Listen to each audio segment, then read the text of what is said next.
ಈ ವಿಡಿಯೋ ಬಂದುಬಿಟ್ಟು ಹಲ್ದಿ ಫಂಕ್ಷನು ನನ್ನ ಕಸಿನ್ ಬ್ರದರ್ ಪ್ರದೀಪ್ ಕುಮಾರ್ಗೆ ಮದುವೆ ಆಗ್ತಿದೆ ಸೂರ್ಯನಾರಾಯಣ ಚೌಟ್ರಿಯಲ್ಲಿ. ಸೊ ಹಲ್ದಿಗೆ ಇದು ಬಂದುಬಿಟ್ಟು ಅರಿಶಿನ ಶಾಸ್ತ್ರ ಮಾಡ್ತಾರೆ. ಅಕ್ಕಿಯಿಂದ ರಂಗೋಲಿ ಹಾಕ್ತಾಯಿದ್ರು. ಇದು ಫಸ್ಟ್ ಟೈಮ್ ನನಗೊಂಥರ ಹೊಸ್ದಾಗಿತ್ತು. ಸೊ ಯಾರಿಗೆಲ್ಲ ಈ ರೀತಿ ಒಂದು ಹೊಸ ಫೀಲಿಂಗ್ ಆಗುತ್ತೆ, ಈ ರೀತಿ ಒಂದು ಅನ್ನೋದನ್ನ ಕಮೆಂಟಲ್ಲಿ ತಿಳಿಸಿ. ಯಾಕಂದರೆ ನನಗೆ ತುಂಬಾ ಖುಷಿ ಆಯಿತು. ಅಕ್ಕಿಯಿಂದ ಒಂದು ರಂಗೋಲಿ ಹಾಕ್ತಿದ್ದಾರೆ ಇಲ್ಲಿ.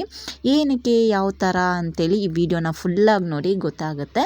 ಸೊ ಈ ಅಕ್ಕಿಯಿಂದ ಒಂದು ಬ್ಯೂಟಿಫುಲ್ ರಂಗೋಲಿ ಹಾಕಿ ಅದ್ರ ಮೇಲೆ ಒಂದು ಹಸೆ ಮನೆ ಇಟ್ಟು ಅದ್ರ ಮೇಲೆ ಒಂದು ಚಾಪೆ ಹಾಕಿ ಅದ್ರ ಮೇಲೆ ಒಂದು ವೈಟ್ ಬಟ್ಟೆ ಹಾಕಿ ಇದು ಅರಿಶಿನ ಶಾಸ್ತ್ರಕ್ಕೆ ಮಾಡೋ ಅಂಥ ಒಂದು ಆಚರಣೆ.